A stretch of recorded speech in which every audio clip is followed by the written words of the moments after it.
Hello everyone, તહેવારો પણ આવી રહ્યા છે તો એવી હેલ્ધી સ્વીટ બનાવીએ કે લોકોને સર્વ પણ કરી શકીએ અને સાથે આપણે પણ એન્જોય કરી શકીએ. તો આજે આપણે એકદમ હેલ્ધી, એનર્જીથી ભરપૂર ખજૂરના લાડુ બનાવશું.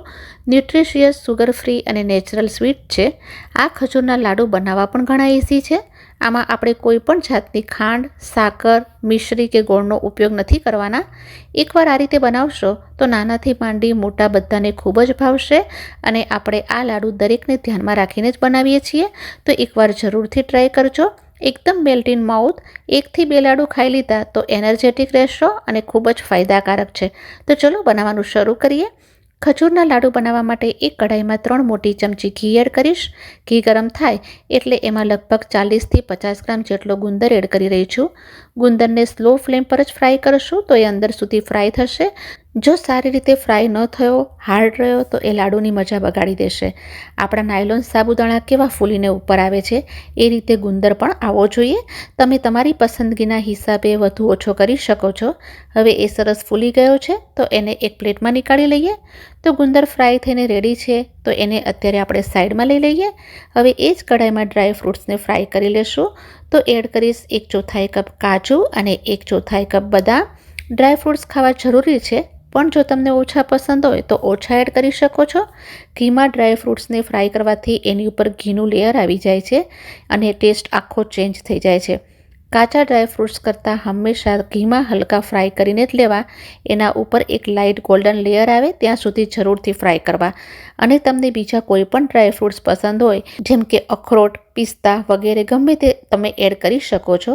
તો સરસ ગોલ્ડન લેયર આવી ગયું છે તો એને પણ આપણે પ્લેટમાં ટ્રાન્સફર કરી લઈએ.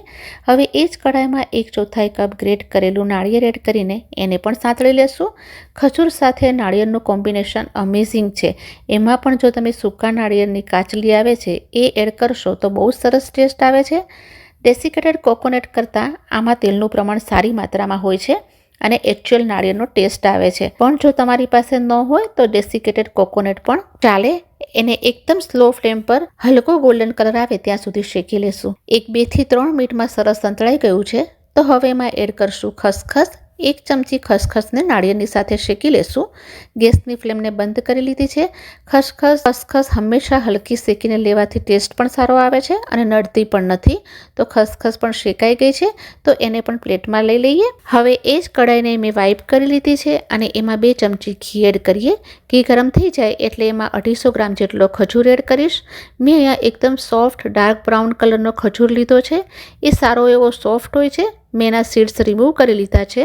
ખજૂરને સારી રીતે ઘીમાં ફ્રાય કરવાનો છે. પહેલાં તો એ કાચો હશે એટલે ચીપકશે, પણ જેમ એ ગરમ થતો જશે એમ એ સેમી લિક્વિડ ફોર્મમાં આવવા માંડશે. જો તમારી પાસે આ ટાઈપનો ખજૂર ન હોય તો થોડો હાર્ડ હોય તો એને મિક્સીમાં ગ્રાઇન્ડ કરી પલ્સ મોડ પર 1 થી 2 વાર ચલાવીને પછી એડ કરી લો. લો ફ્લેમ પર ચલાવતા જઈને શેકી લેશું. ચમચાથી પ્રેસ કરતા જઈને સોફ્ટ કરશું.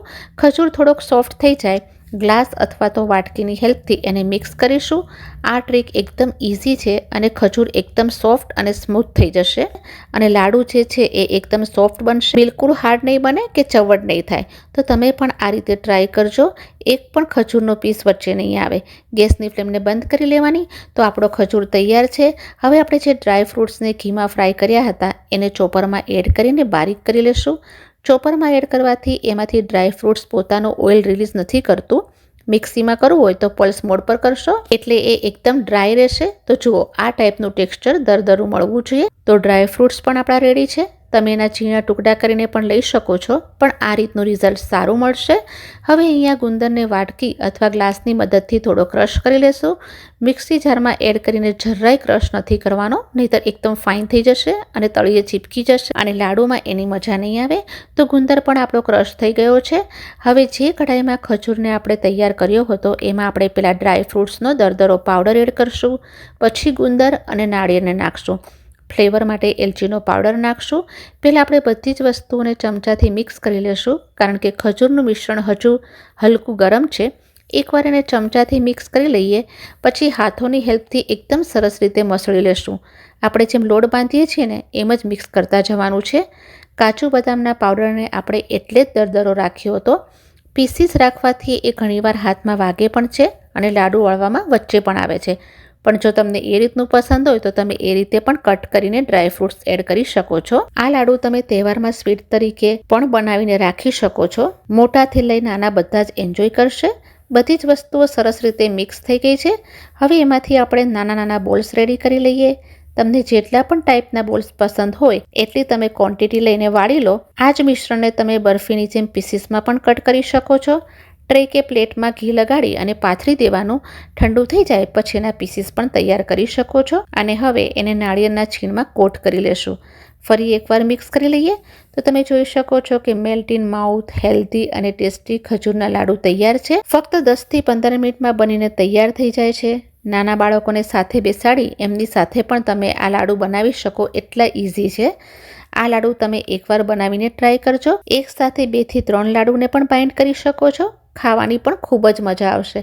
જો તમને આજની આ રેસીપી પસંદ આવી હોય તો પ્લીઝ કમેન્ટ સેક્શનમાં જરૂરથી કહેજો અને તમારા ફીડબેક મારી સાથે શેર કરજો. તો ફરી મળીએ નવી રેસીપીની સાથે. Till then take care and thanks for watching.